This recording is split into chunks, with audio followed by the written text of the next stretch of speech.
다들 안녕하세요. 프로토 91회차 토신 정보방 환급 인증합니다.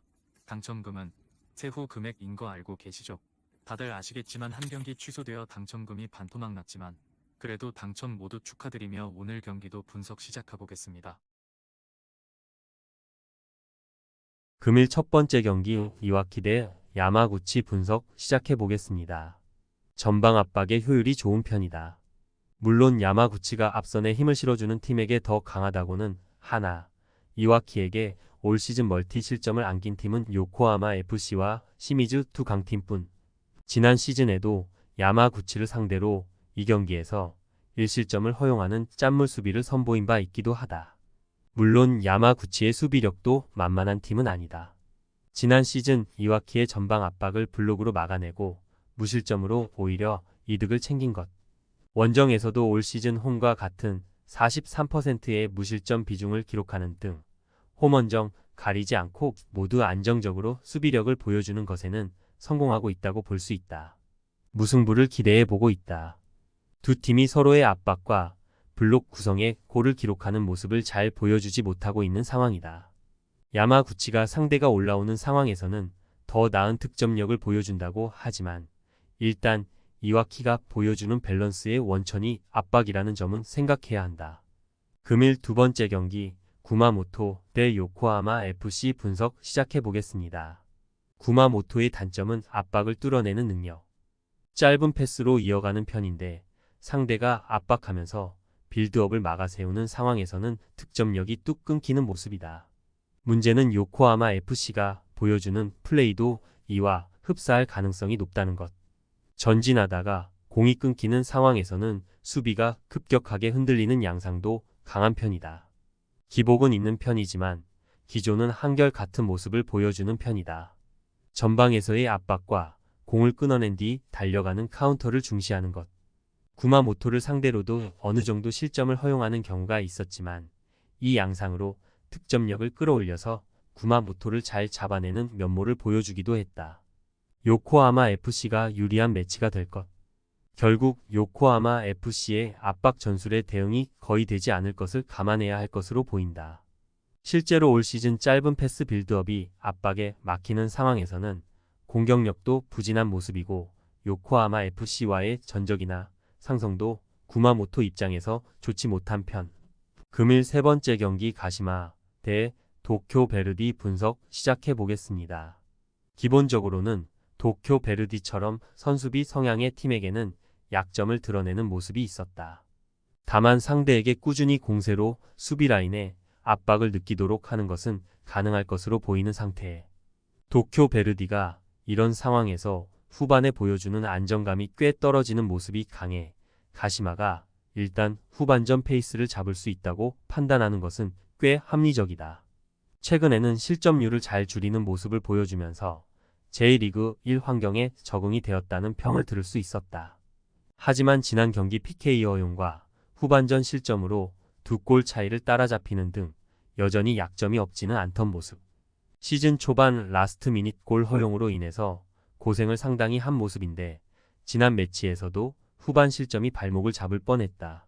가시마가 신승하는 상황을 그리고 있다.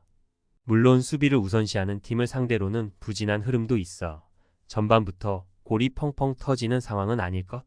하지만 수비 라인에 꾸준하게 압박을 주는 것은 가능한 전력으로 볼 수 있고 도쿄 베르디가 후반전에 수비적으로 약한 팀이라는 점을 감안할 수는 있다.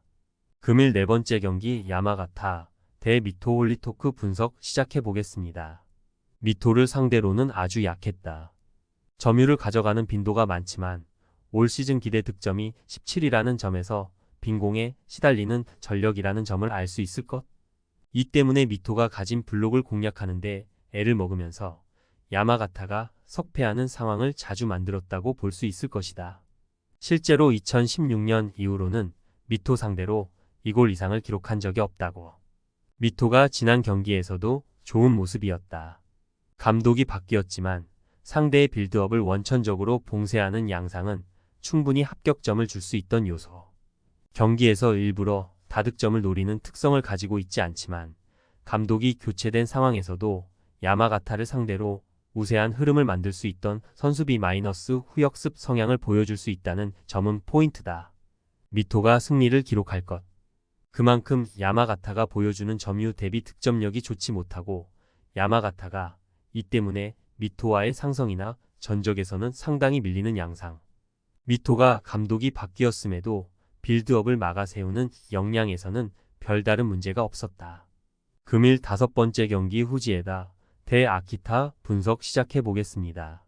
하위권 팀을 상대로는 꽤 강하다. 물론 하위권 팀을 상대로도 슈팅을 잘 만들어내지 못하는 약점은 여전한 상황인데 그래도 수비가 흔들리지 않으면서 신승 양상을 만들어내는 것은 가능한 전력. 최근 기록한 3승도 모두 한 골 차이의 승리이기도 했다. 전반적으로 중앙에서 50% 이상의 점유를 가져가는 등 경기를 주도하는 능력도 생각보다는 좋다. 아키타도 올라오는 팀을 상대로는 꽤 좋은 편. 하지만 공격 방식이 공중볼을 동원하는 등 단순한 면모가 강한 모습이 잦다. 게다가 아키타가 초반부터 상대의 패스 플레이에 고전하는 양상도 짙은 편이기도 하다. 실제로 지난 경기가 끝난 다음 공격을 당한 숫자에서 리그 6번째로 많은 모습을 보여주기도 했다. 후지에다가 신승하는 양상을 기대해보고 있다. 일단 후지에다가 다득점을 보장하기에는 슈팅의 숫자 자체가 많지 않은 상황이다. 그래도 경기를 컨트롤하는 능력 자체는 좋은 편이고 아키타가 패스를 제지하는 양상에서는 약점이 뚜렷한 편이다. 후지에다가 하위권의 공격을 막는 것에 큰 어려움을 갖지는 않는 편.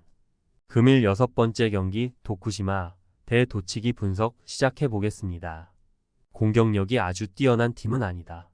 하지만 수비력을 바탕으로 신승 양상을 만들어내는 상황에서는 일가견이 있는 팀. 나가사키 같이 체급이 좋은 팀을 상대로는 한계가 명확했지만 최근 4경기에서는 이 실점으로 안정적인 플레이를 하고 있다.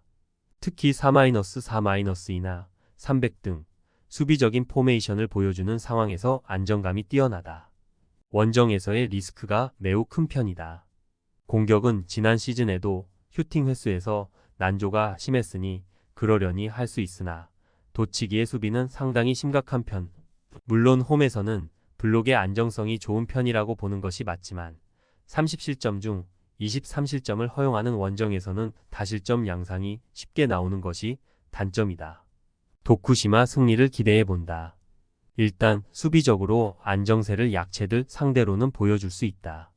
게다가 도치기의 블록이 원정에서는 매우 쉽게 허물어지는 양상이 짙다는 점은 감안해야 할 것. 도쿠시마도 압박을 당하면 전진성을 조금 있는 양상이 짙다고 하나 그래도 신승 양상을 만드는 것으로 실리를 제법 챙기고 있다.